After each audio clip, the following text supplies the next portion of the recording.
They thought they destroyed my life's work. A rare $20,000 plant, but their act of brutal ignorance only made it priceless.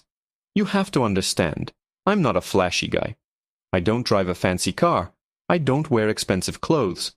My one obsession, my one true passion, is botany, specifically rare and exotic plants.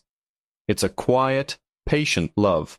It's watching something grow, nurturing it, understanding its language of light and water. So when my great-aunt I barely knew left me her small house in a quiet, manicured suburb, my first thought wasn't about the property value. It was about the greenhouse. It was old, but perfect. A little glass sanctuary where I could finally give my prized possession the home it deserved. Her name was the Amorphophallus titanum, Stygian bloom. Not just any titanarum, but a genetically unique cultivar I had spent 10 years cultivating from a tiny corm.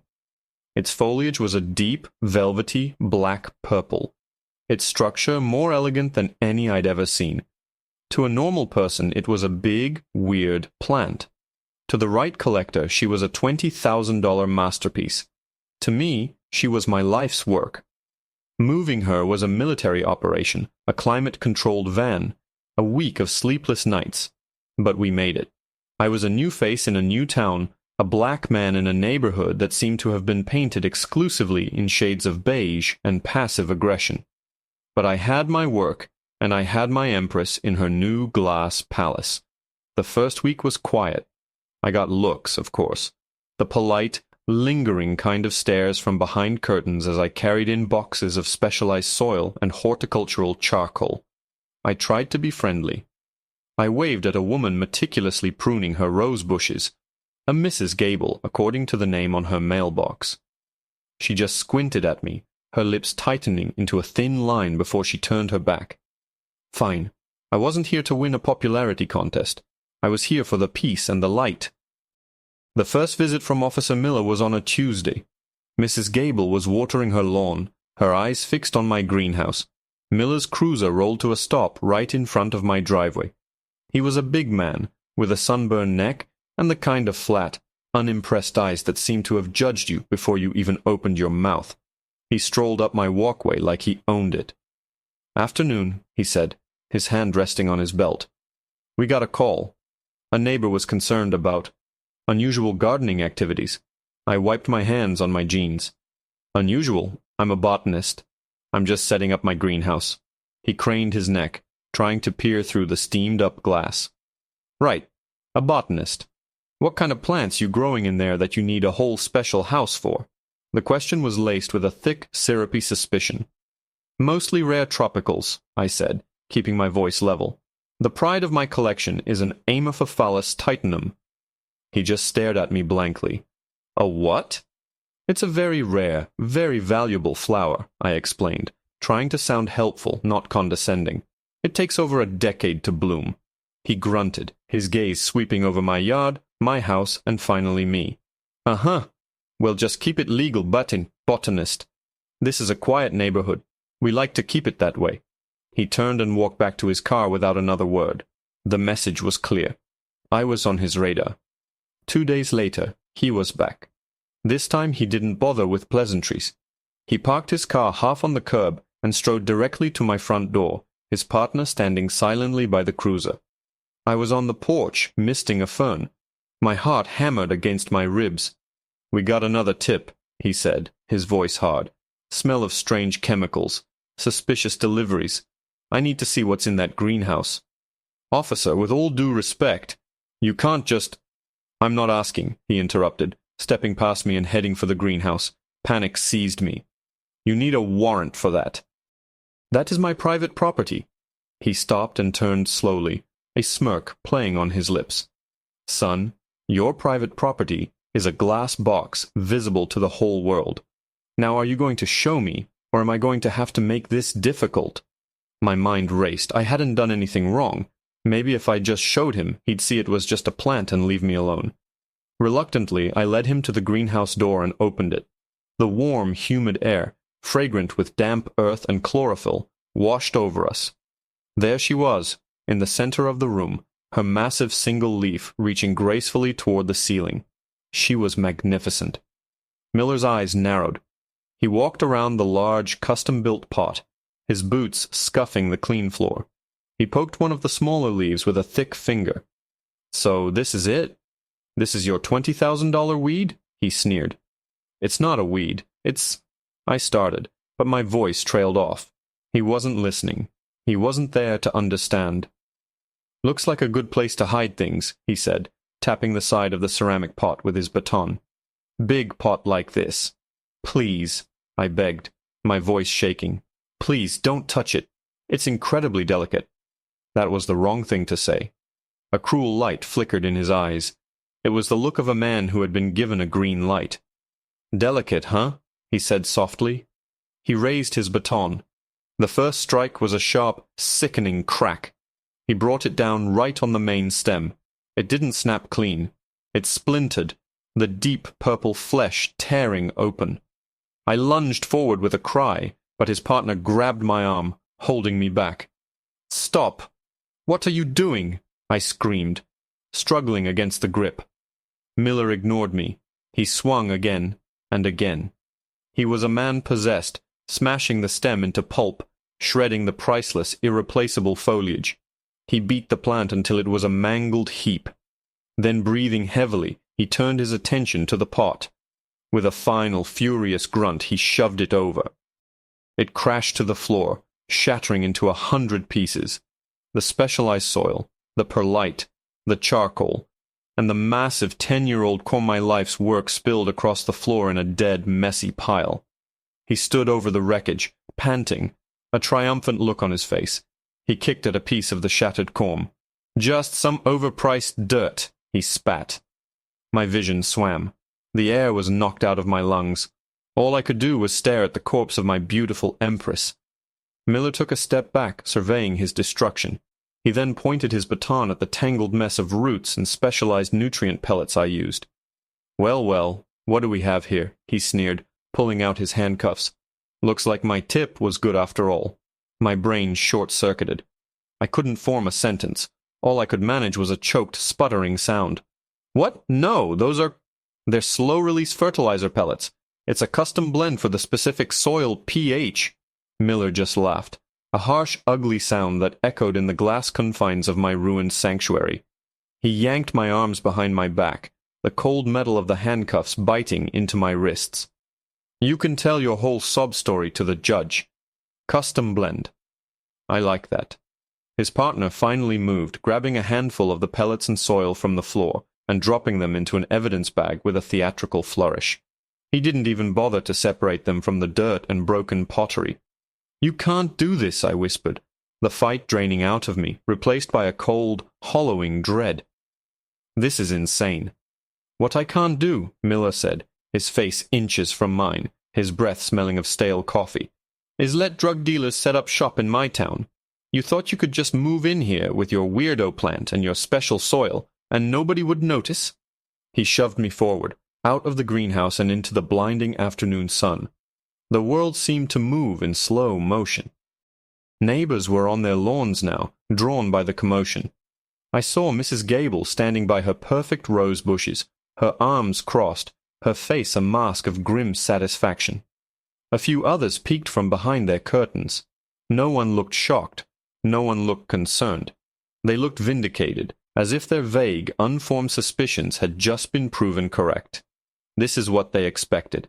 I was a bug under their microscope, and I had finally, blessedly, done something to justify their scrutiny. I was cuffed, head bowed, being forced into the back of a police cruiser in front of my new home, the corpse of my greatest achievement lying broken on the floor just a few feet away. The station was a blur of institutional green paint, buzzing fluorescent lights, and the overwhelming smell of disinfectant. I was processed, fingerprinted, photographed.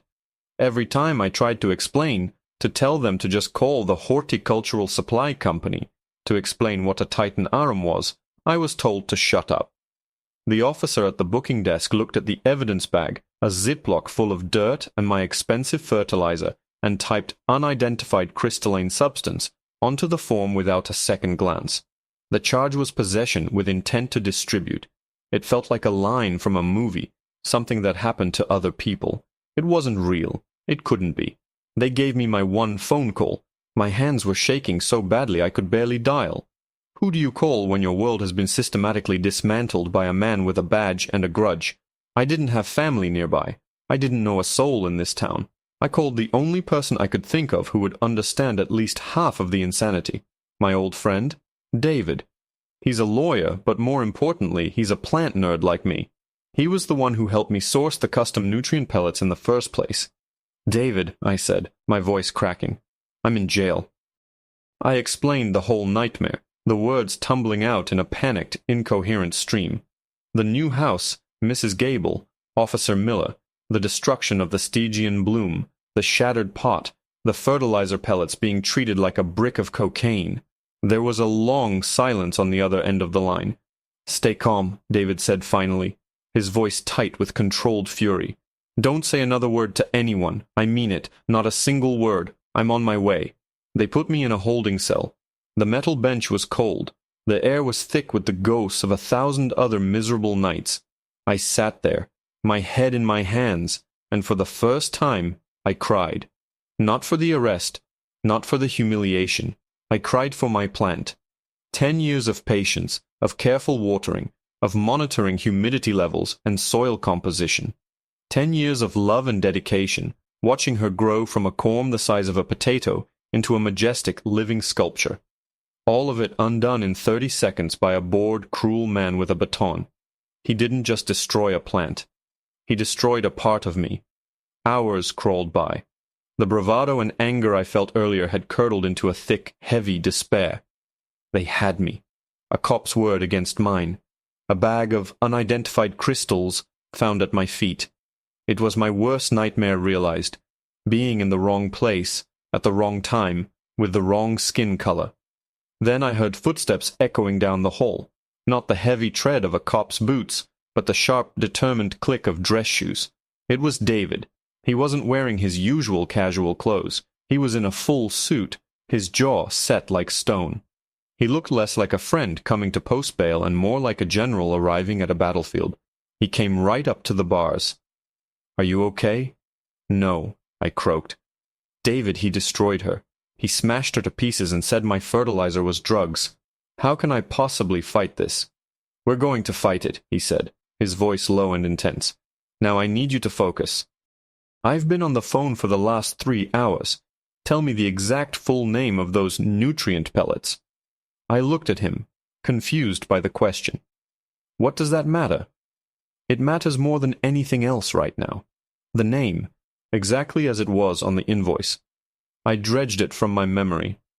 AgriSynth XR7 time-release horticultural pellets. It was a custom order. A strange, cold smile crept onto David's face. It wasn't a happy smile. It was the kind of smile that promised ruin. "That's what I thought," he said. "Those aren't just fertilizer, are they? They're a proprietary, patented formula. AgriSynth is famous for it. They embed each pellet with a non-toxic, bioinert polymer microdot, a chemical fingerprint that's unique to every single batch." I just stared, my exhausted brain struggling to keep up. "A what?" "When I got off the phone with you," David continued, leaning closer to the bars, his eyes glinting under the harsh light, "I didn't call a bail bondsman. I called the general counsel at AgriSynth International. Turns out a multi-billion-dollar corporation with a massive R&D budget gets extremely twitchy when a police department in some podunk town publicly accuses their flagship product of being a Schedule I narcotic. It's bad for their brand. They're flying in their head of litigation from New York. Her plane lands in 45 minutes. It was like watching a switch being flipped. The atmosphere in the little police station went from smug indifference to quiet, creeping panic in the span of an hour. The lawyer who arrived wasn't some local attorney. She was a woman named Ms. Jennings who radiated an aura of expensive, razor-sharp competence. She didn't look at me or David at first. She walked straight up to the booking sergeant, a man who had earlier treated me with the bored contempt of someone scraping gum off their shoe, and placed a leather-bound portfolio on his desk. "I'm Evelyn Jennings, senior counsel for AgriSynth International," she announced. her voice calm, but carrying the unmistakable weight of authority. "I understand you have some of our property in your evidence locker. We'd like it back. Immediately." The sergeant blinked, looking from her to the bewildered-looking police chief who had suddenly materialized.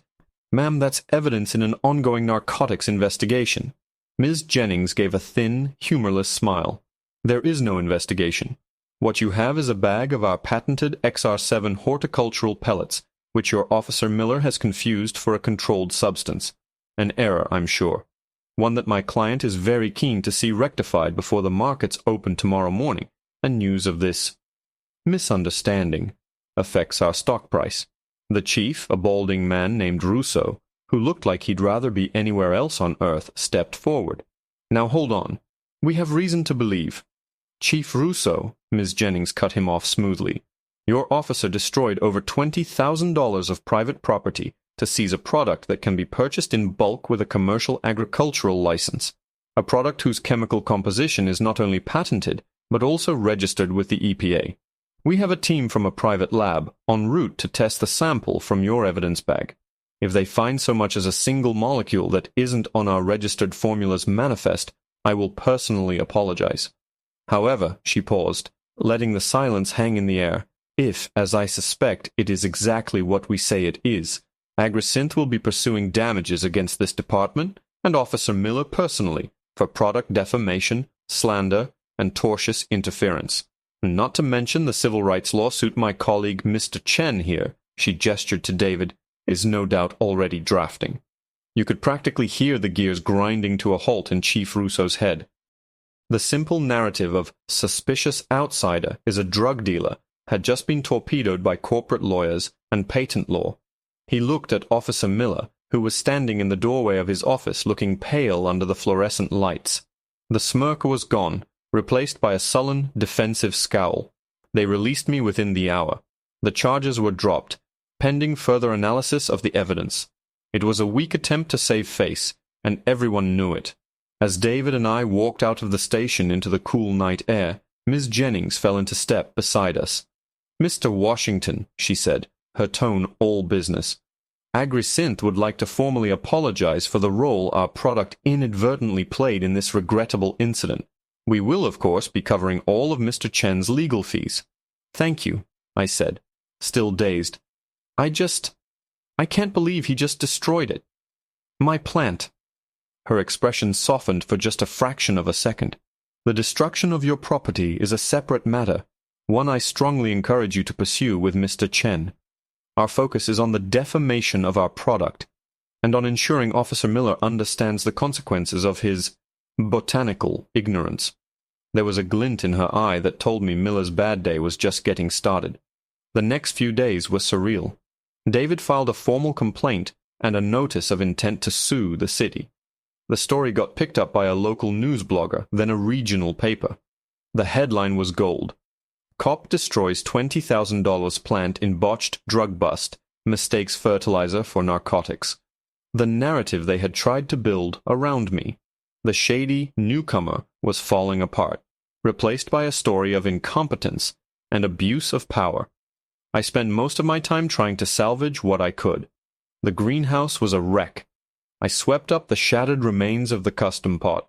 I carefully gathered the tattered, bruised leaves of the Stygian bloom. The corm, the heart of the plant, was bruised and split, but maybe, just maybe, it wasn't completely dead. I cleaned it gently, treated it with antifungal powder, and repotted it in a temporary container. It was a Hail Mary, a desperate hope. A week later, I was sitting in David's office when his secretary buzzed him. "Chief Russo and Officer Miller are here to see you." My blood ran cold. David just nodded. "Send them in." They walked in, without the swagger and confidence they'd had before. Russo looked tired. Miller looked like he'd been chewing on nails. He avoided my gaze, staring at a point on the wall just over my shoulder. "Mr. Washington," Russo began, his voice strained, "we're here to extend an official apology from the department. Officer Miller's actions were regrettable. He overstepped." Miller mumbled something that sounded vaguely like, "sorry." David leaned forward, his hands clasped on his desk. "An apology is a start, Chief. but it doesn't quite cover the $250,000 lawsuit we filed this morning, nor does it undo the damage to my client's reputation, his property, and his sense of security." Russo flinched. "We're prepared to offer a settlement. The city will pay for the replacement value of the plant and the greenhouse repairs, and Officer Miller has been placed on administrative leave pending an internal investigation." It was what I wanted, wasn't it? Justice. Accountability. But looking at Miller's face, I saw no remorse. I saw only the sullen anger of a man who'd been caught. He wasn't sorry for what he did. He was sorry he got in trouble for it. "And Mrs. Gable?" I asked quietly. "The neighbor who made the false reports? The one who watched it happen?" Russo shifted uncomfortably. "She's a concerned citizen. She acted on what she perceived to be a threat." A bitter laugh escaped my lips. "A threat. Right." We settled. I didn't want a protracted court battle. I just wanted my life back. The city cut a check. It was a lot of money, more than I'd ever seen in one place, but holding it felt hollow. I couldn't buy back 10 years of my life. I couldn't undo the violation. I used the money to rebuild. I installed a state-of-the-art security system. I ordered a new, even larger custom-built terracotta pot from Italy, and I waited, tending to the wounded corm of the Stygian bloom, praying it would survive. Miller was eventually cleared by the internal investigation, but he wasn't in the neighborhood anymore. Word was he took a transfer to a less prestigious desk job. I saw Mrs. Gable sometimes. She'd see me in my yard and quickly go back inside, slamming her door. The victory felt incomplete. The wound hadn't fully closed. Then, about 6 months later, on a quiet Sunday morning, I noticed it. A tiny, pale green shoot, no thicker than a pencil, pushing its way up through the soil in the recovery pot. Hope, fragile but fierce, bloomed in my chest. She had survived. My empress was coming back.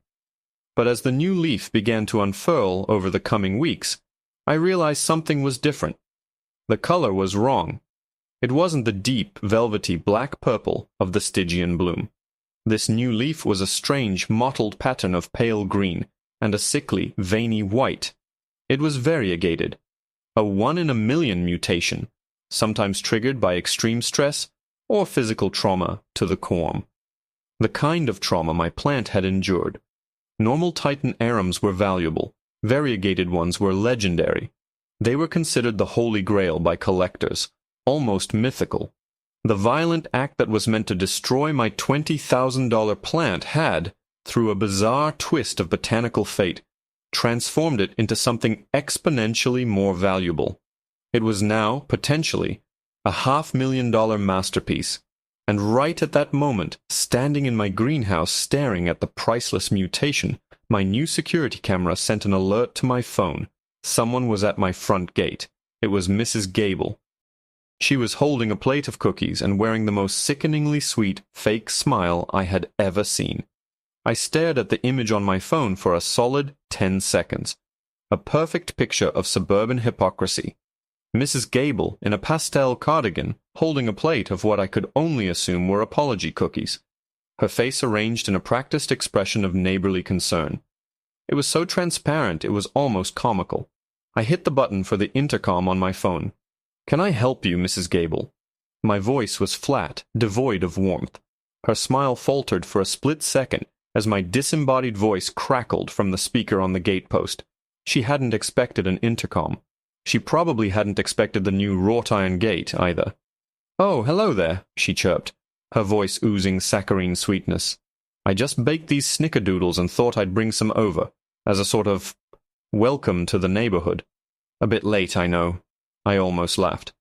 A welcome, 6 months late after she had called the cops on me multiple times with bogus complaints, after she stood and watched with cold satisfaction as Miller destroyed my property and put me in handcuffs. "I'm not really a snickerdoodle person," I said into the phone. "Was there something else?" The smile was gone now, replaced by a flicker of annoyance. Well, I also wanted to say how sorry I was about that whole misunderstanding with the police. It was all just a terrible mistake. "A mistake," I repeated, the word tasting like ash in my mouth. "You made multiple calls, Mrs. Gable. You reported strange chemicals and suspicious activity. You told Officer Miller I was running a drug operation. Those weren't mistakes.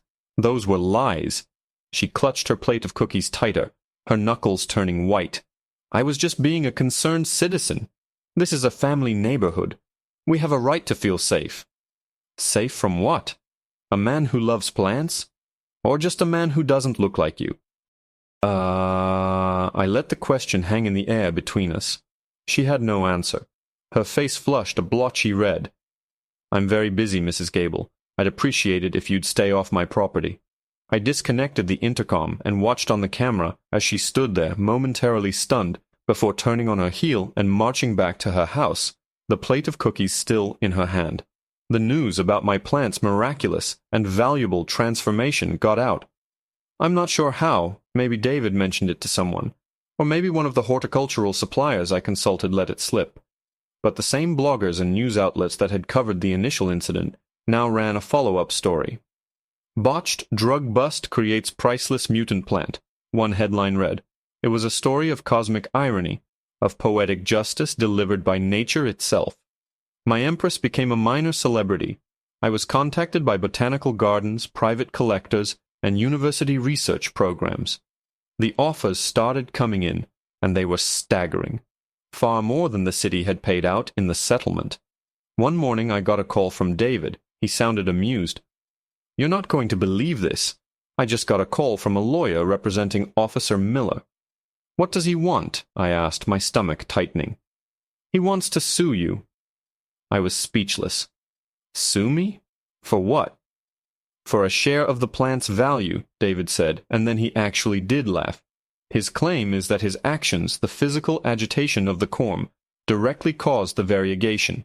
Therefore, he is legally responsible for the increase in value and is entitled to a portion of the profits. He's claiming he created your priceless plant. The sheer, unmitigated gall of it was breathtaking. This man had violated my rights, destroyed my property, and tried to ruin my life, and now he wanted to profit from it. He wasn't just a bully, he was a parasite. Tell him to go to hell, I said. David chuckled. That's essentially what I told his lawyer, just in more billable language. Don't worry, the claim is frivolous. It'll be laughed out of court before it ever sees a judge. But it tells you everything you need to know about the man, doesn't it? It certainly did. He hadn't learned a thing. In his mind, he was still the hero. He had found the drugs, even if they turned out to be a priceless botanical specimen. The incident with Miller was the final piece of the puzzle. It crystallized my decision. I had offers to sell the plant, offers that would have let me walk away from this town and never look back. But selling it felt like letting them win. It felt like letting Miller's violence and Mrs. Gable's prejudice define the story of my empress. I didn't sell her. I accepted an offer from the largest botanical conservatory in the state. They weren't buying her. They were acquiring her on a long-term loan for their permanent collection. They built a brand-new, state-of-the-art enclosure for her, a place where she would be safe, admired, and cared for by the best experts in the world. And as part of the deal, I insisted on one very specific condition. The grand unveiling was a huge event. Media, local dignitaries, and plant lovers from all over the country were there. I stood next to the enclosure as the director of the conservatory gave his speech, and then he gestured to the polished brass plaque on the wall next to the glass. This remarkable specimen, the Amorphophallus titanum variegata Miller's folly, represents a true miracle of nature, he announced. The name echoed through the massive atrium. Miller's folly. That was my condition. The plant's new cultivar name was officially registered. It would be called that in every scientific journal, every news article, every textbook that ever mentioned it, for the rest of time. His name would be forever tied not to an act of heroism, but to an act of ignorant, bigoted destruction that backfired in the most beautiful way imaginable. His legacy wasn't a bust. It was a blunder. His folly. I never saw Miller again, but I heard he left the force not long after his lawsuit was summarily dismissed.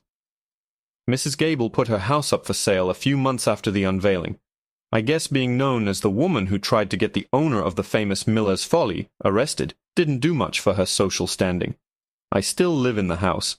It's my home. The greenhouse is full again, thriving with new life. I don't need a single $20,000 plant to define my passion anymore. My work is my peace. Sometimes I drive into the city and visit the conservatory. I stand in front of the enclosure and look at her. The variegated leaves are larger now, a stunning mosaic of green and white, reaching for the light. She is more beautiful than ever. A living testament not to what was destroyed, but to what can endure. They tried to bury me, but they didn't know I was a seed, and they had no idea what kind of garden I was about to grow.